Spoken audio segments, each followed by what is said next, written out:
અમારો એક જ સવાલ છે કે અમને કોઈ નોટિસ નથી મળી. પહેલા તો અમારો પ્રશ્ન એ છે, બરોબર. અને પહેલા જે દબાણ હતું એ અમને કીધું કાયદેસર અમે હટાવી દીધું, જાતે તોડીને આપી દીધું, બરોબર. પછી પાછું આ ઉકસેવામાં આવ્યું, કહેવામાં આવ્યું કે ખાલી કરી દો. અમને ના નોટિસ મળી, કોઈ ચીજની. અમને ચોમાસું છે, હમણાં ગરીબ છીએ, નથી ખાવાના પૈસા, નથી સૂંઘવાના પૈસા. હમણાં આ ઘર બાર તૂટી જાય, તમે ક્યાં જશો?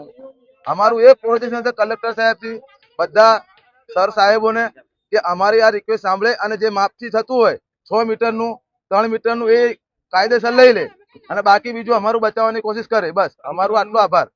એવું કેવું છે કે આપને પહેલા નોટિસ 2011 માં આપી છે ને 2023 ની પણ નોટિસ તમારે એનું શું કેવું છે તમારું? એ 6 મીટર સુધીની અમને નોટિસ સામે લેલી છે, એનાથી આગળ નથી મળી. આ 2023 ની અંદર અમને તમારી માંગણી શું છે? અમારી માંગણી એ જ છે કે 6 મીટર સુધી લઈ લે, બાકી આગળનું બચાવ કરે. બસ અમારું એટલો પ્રશ્ન છે. નગરમાં આજે જે કોલેજ છાપરા છે ત્યાં વર્ષોથી 40 વર્ષથી એ લોકો વસવાટ કરે છે. ગરીબ માણસો છે, પોતાનું જીવન મજૂરી કરીને જ્યારે પોતાનું પસાર કરતા હોય ને એવા લોકો જ્યારે 40 વર્ષથી અહીંયા પોતાનો વસવાટ કરતા હોય ને એવા લોકોના દબાણો તોડવા માટે અગાઉ પણ નગરપાલિકા અને વહીવટી તંત્ર અહીંયા જ્યારે આવ્યું હતું અને ત્યારે એમને દબાણ તોડ્યું હતું અને એ વખતે સ્પષ્ટ વાત થઈ હતી કે આ દબાણ પૂરતું દબાણ છે, પરંતુ ન જાણે કેમ એમને આવા જ વિસ્તારો જોવા મળે છે. અન્ય જગ્યાએ એમને દબાણ જોવાતું નથી. 40 વર્ષથી જ્યારે જે માણસો રહેતા હોય, વસવાટ કરતા હોય અને 2011માં એમને જે નોટિસ આપે છે ત્યારે સ્પષ્ટ વાત કરે છે કે 6 મીટરની દબાણની પ્રક્રિયા જે છે એટલું તમે દબાણ હટાવી દો. પણ જ્યારે 2023માં જ્યારે નોટિસ આપે છે ત્યારે એમની મનસુબી પ્રમાણે તંત્ર એને નોટિસ આપે છે અને એમાં કોઈ 6 મીટરનો ઉલ્લેખ કરતા નથી, કોઈ પણ મીટરનો ઉલ્લેખ કરતા નથી. આજે 18 મીટરના નાજા હેઠળ જ્યારે દબાણ તોડવા આવ્યા છે ત્યારે એ ગેરકાનૂની છે. સુપ્રીમ કોર્ટે પણ ગાઈડલાઈન આપી છે કે જ્યારે કોઈ પણ ગરીબ માણસનું જ્યારે ઝૂંપડું તોડતા હોય ત્યારે એને વૈકલ્પિક વ્યવસ્થા આપવી જોઈએ અને પછી દબાણ તોડવું જોઈએ. ન જાણે આ અધિકારીઓ બેરાકાન અને કુંભકર્ણની નિંદ્રામાં સૂઈ ગયા હોય એવું અમને લાગે છે. કોઈ વ્યક્તિ પરમેનન્ટ નથી.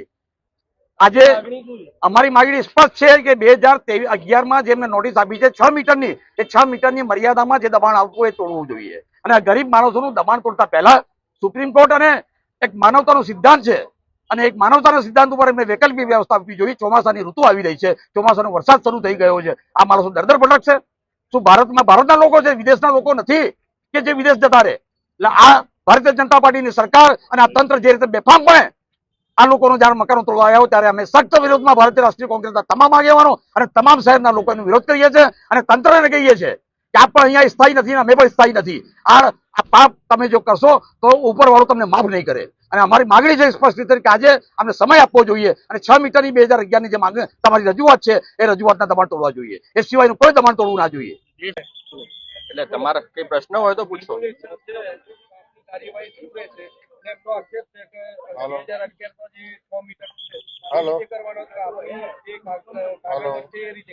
નોટિસનો પીરિયડ પૂરો થઈ ગયો છે એટલે નોટિસ પીરિયડ પૂરો થયા પછી આખરી 2 વર્ષથી આ જૂનો મુદ્દો છે. 2 વર્ષ જૂના મુદ્દામાં વૈકલ્પિક વ્યવસ્થા કરવાની જવાબદારી એમની પોતાની છે. એમાં તંત્રની એમાં કોઈ જવાબદારી રહેતી નથી.